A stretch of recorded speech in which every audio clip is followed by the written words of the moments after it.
Dear students, पिछले video में हम आप लोग को बताए थे कि इतिहास क्या है, इतिहास का जनक कौन है और किसी भी कंपटीशन में इतिहास का इम्पोर्टेंस है। इसीलिए आप लोग भी आज के वीडियो में इतिहास के बारे में जानिए कि इतिहास के प्रकार कितने हैं। तो जाहिर सी बात है, इतिहास के 3 प्रकार है और मुख्य रूप से 4 है।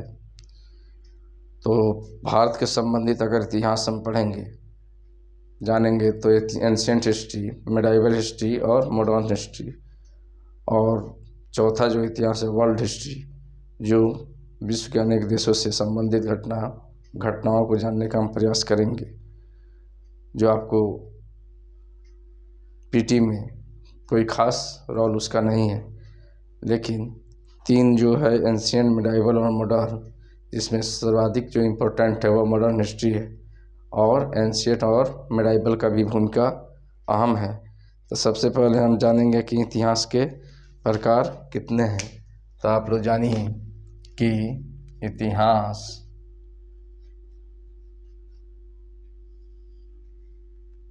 यानी भारतीय इतिहास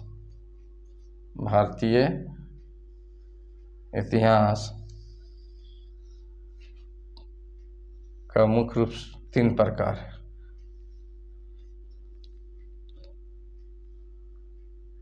एंशिएंट हिस्ट्री,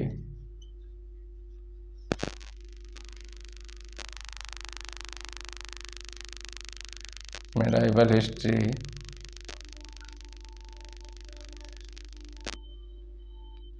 और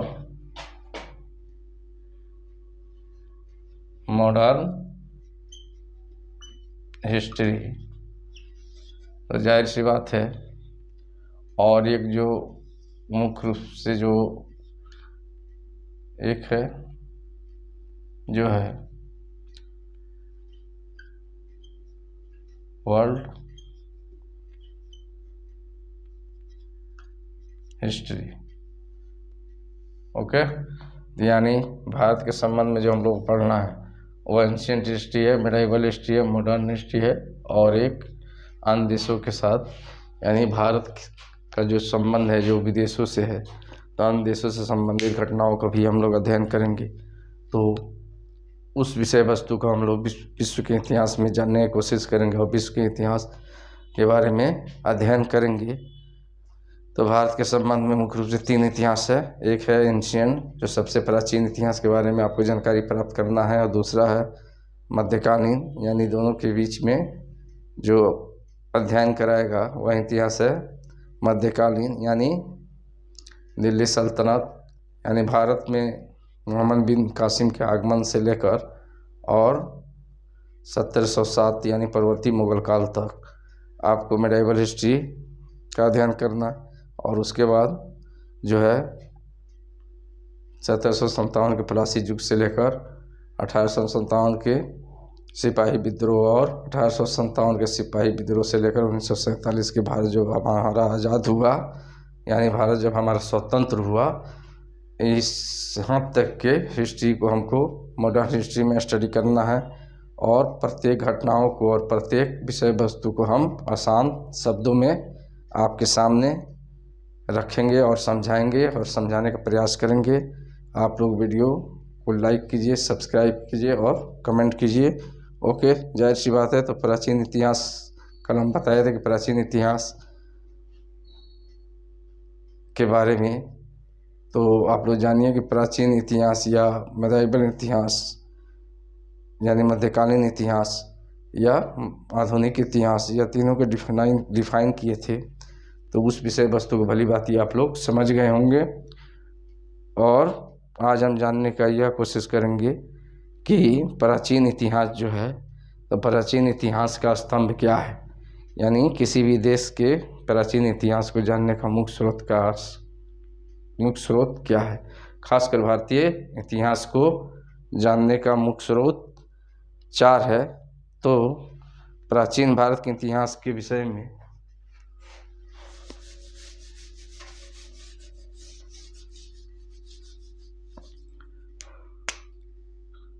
प्राचीन इतिहास को जानने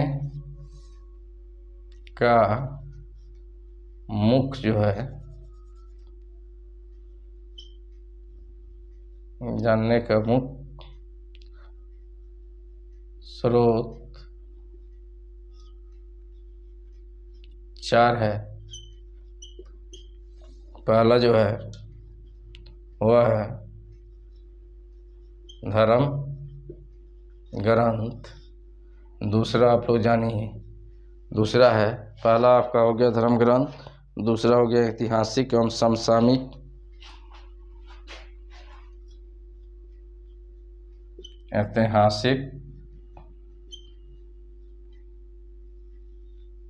एवं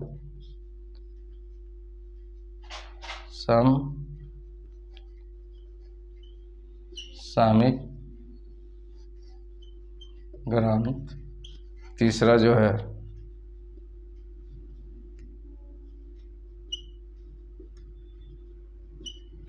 विदेशियों का विवरण,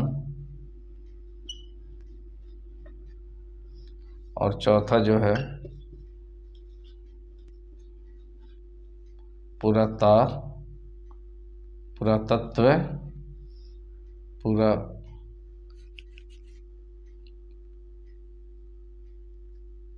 पुरातात्विक साक्ष्य, पुरातात्विक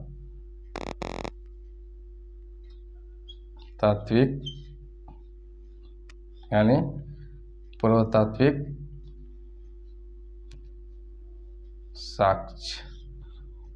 ओके, जिसमें इन 4 एविडेंस हम आपको बताए। पहला बताए प्राचीन धर्म ग्रंथ, दूसरा बताए ऐतिहासिक एवं समसामयिक ग्रंथ, तीसरा विदेशियों का विवरण, और चौथा जो बताया कंटेंट हुआ है पुरातात्विक साक्ष्य या पुरातत्व संबंधी साक्ष्य, एरोलॉजिकल जो एविडेंस है जो हमारा, यानी जाहिर सी बात है इस चारों में सबसे विश्वसनीय किसे माना जाता है। अगर एग्जाम में पूछेगा कि प्राचीन इतिहास को जानने का मुख्य स्रोत 4 है तो उसमें सबसे विश्वसनीय स्रोत कौन है, तो आपका आंसर होगा पुरातात्विक साक्ष्य। ओके, तो यानी ऐसा हम जानने का सबके बारे में, सब कंटेंट के बारे में जानने का प्रयास करेंगे कि धर्म ग्रंथ पर आधारित हमारा प्राचीन इतिहास की जानकारी कैसे मिलती है।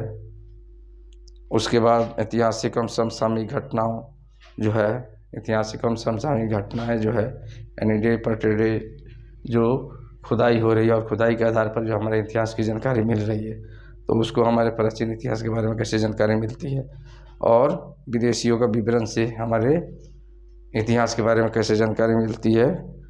जैसे विदेशियों के विवरण में कौन कौन सा लेखक आए और किस चीज़ का रिसर्च किया और किस चीज़ के बारे में, किस विषय वस्तु के बारे में बताए, इस सब विषय वस्तु को भली भांति हम समझेंगे।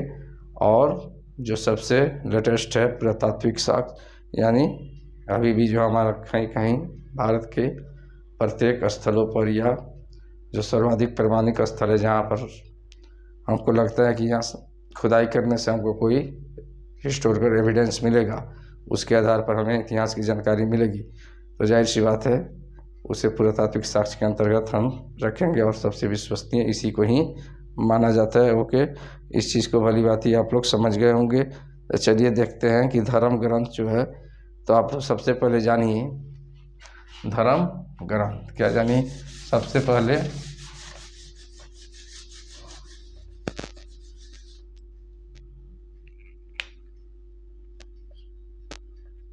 प्राचीन इतिहास में सबसे पहले जानिए धर्म ग्रंथ। धर्म ग्रंथ की क्या भूमिका है, इससे हमको इतिहास के बारे में कैसे जानकारी प्राप्त होती है। तो सबसे पहले आप लोग जानिए कि प्राचीन काल से ही हमारा भारत धर्मनिरपेक्ष देश रहा है, यानी धर्मनिरपेक्ष देश है और हर धर्म के लोग भारत में निवास किए हैं और करते भी हैं और कर भी रहे हैं। ओके, तो इस चीज़ को भली बात ही आप लोग समझ गए होंगे। तो धर्म ग्रंथ का जो भूमिका जो है हमारे प्राचीन इतिहास में अहम रोल अदा करता है। तो जाहिर सी बात है प्राचीन काल में जो धर्म ग्रंथ मुख्य रूप से है धार्मिक धाराएं हैं वह 3 हैं। तो प्राचीन काल में मुख्य रूप से 3 धार्मिक धाराएं हैं, वह कौन कौन है? तो यह जानिए कि वैदिक धर्म ग्रंथ है, जैन धर्म ग्रंथ है और बौद्ध धर्म ग्रंथ प्रभावित हुई है। यानी प्राचीन काल में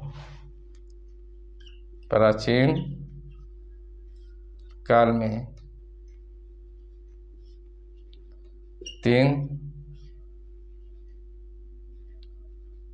धार्मिक धाराएं प्रवाहित हुई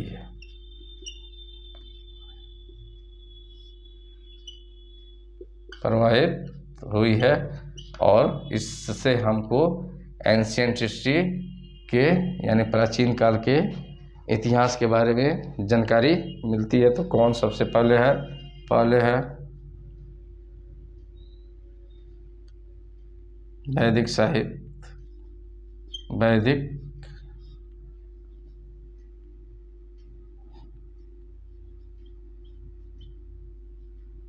वैदिक धर्म ग्रंथ। ओके, 2 में हो गया जैन धर्म ग्रंथ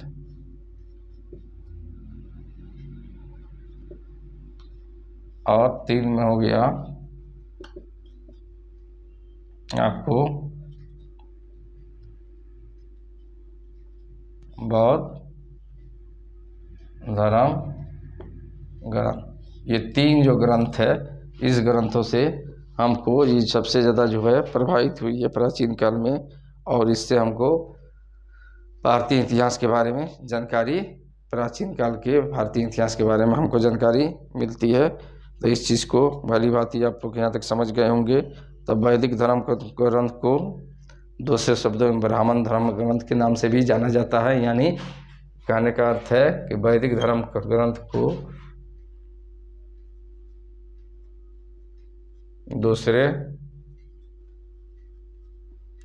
शब्दों में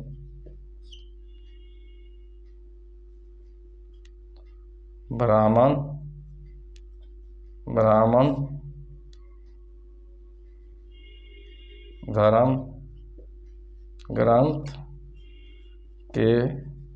ग्रंथ के नाम से भी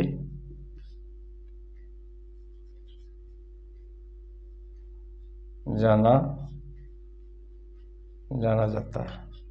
ओके, इस चीज़ को भी भली भांति आप लोग समझ गए होंगे, इसमें कोई आप लोगों को परेशानी नहीं हुई होगी। ओके, अब हम चलते हैं कि जाहिर सी बात है कि वैदिक धर्म ग्रंथ जो है, जो ब्राह्मण धर्म ग्रंथ के नाम से जाना जाता है, तो जाहिर सी बात है सबसे जो प्राचीन जो ग्रंथ है वह है वेद। और वेद शब्द का अर्थ है क्या है? यानी सबसे प्राचीन ग्रंथ है उसे हम क्या कहते हैं? वह है वेद। तब वेद को है, वेद का जो शाब्दिक अर्थ है वह है ज्ञान, महत् ज्ञान, अर्थात पवित्र एवं आध्यात्मिक ज्ञान इसे से संबंधित है।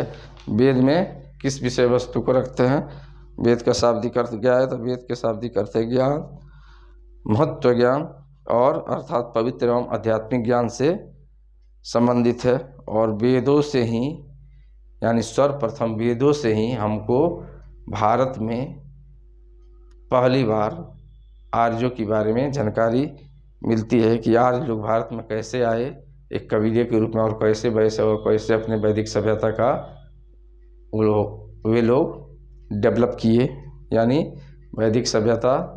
तो जाहिर सी बात है आपको इसमें सबसे पहले हम पढ़ेंगे तो वैदिक सिंधु घाटी सभ्यता के बाद हम वैदिक सभ्यता पढ़ेंगे सिलेबस के अनुसार। तो हम जो बता रहे हैं सबसे पहले एविडेंस के बारे में हम आपको बताएंगे। जो 4 एविडेंस बताए कि प्राचीन इतिहास को जानने का जो मुख्य स्रोत धर्म ग्रंथ है, और दूसरा है समसामयिक ग्रंथ, और तीसरा है विदेशियों का विवरण, और चौथा जो है पुरातात्विक साक्ष्य। इसके बारे में थोड़ा थोड़ा अध्ययन करने के बाद, यानी थोड़ा थोड़ा बातों को समझने के बाद, सब विषयों को थोड़ा एक दूसरे से संबंधित समझने के बाद जो है हम सिंधु घाटी सभ्यता में इंटर करेंगे और तब उसके बाद वैदिक सभ्यता पढ़ेंगे। लेकिन सबसे पहले आप लोग जानिए कि ब्राह्मण धर्म ग्रंथ के अंतर्गत जो वेद है, वेद यानी कहने का अर्थ है, कहा जाता है कि सबसे जो वेद जो है 4 है। तो वह कौन कौन वेद है, तो आपको पता होगा मुख्य रूप से वेद जो है 4 है। अब वेदों से ही हमें आर्यों के विषय में सर्वप्रथम जानकारी मिलती है कि आज लोग भारत में कबीले के रूप में जो है तो वह भारत में एक सभ्यता का विकास किया। और उन लोगों का सभ्यता का विकास कैसे हुआ, तो इस चीज़ के बारे में हम लोग आगे डिस्कशन करेंगे। लेकिन सबसे पहले जानिए कि वेद 4 है, तो वह 4 वेद कौन है। तो सबसे पहले जानिए कि 4 वेद में ऋग्वेद सबसे प्राचीन वेद है और सबसे प्रमाणिक वेद है, जिसमें 10 मंडल और 1028 सूक्त है। और यह बुद्ध के ऋचाओं में यह वेद को किया गया है, पढ़ा गया है, ठीक है ना। दूसरा हो गया सामवेद। सामवेद का अर्थ होता है गान। तो देवताओं के स्तुति में श्लोकों को जो गाया जाता था, उसे सामवेद के अंतर्गत हम लोग पढ़ेंगे। और तीसरा हम समझाएंगे यजुर्वेद। तो यजुर्वेद यज्ञ से संबंधित है, यानी किस तरह के यज्ञ प्राचीन काल में होते थे, जो आज भी हमारे समाज में क्या है, प्रचलित है। और चौथा है रोग निवारण और कर्मकांड जादू टोना अथर्ववेद। तो जाहिर सी बात है इस चीज़ को भी भली भांति हम लोग समझेंगे। ओके, तो नेक्स्ट वीडियो में हम आपको बताएंगे कि वेद को की संख्या जो कुल 4 है। सबसे पहला है ऋग्वेद, दूसरा है सामवेद, तीसरा है यजुर्वेद और चौथा अथर्ववेद। इस सब के बारे में हम आपको आसान शब्दों में एकदम जो है पॉइंट वाइज आपके सामने रखेंगे और समझाएंगे, जो आपके एग्ज़ाम के लिए काफ़ी उपयोगी साबित होगी। ओके, नेक्स्ट वीडियो में हम इस चीज़ के बारे में डिस्कशन करेंगे। Okay, thanks.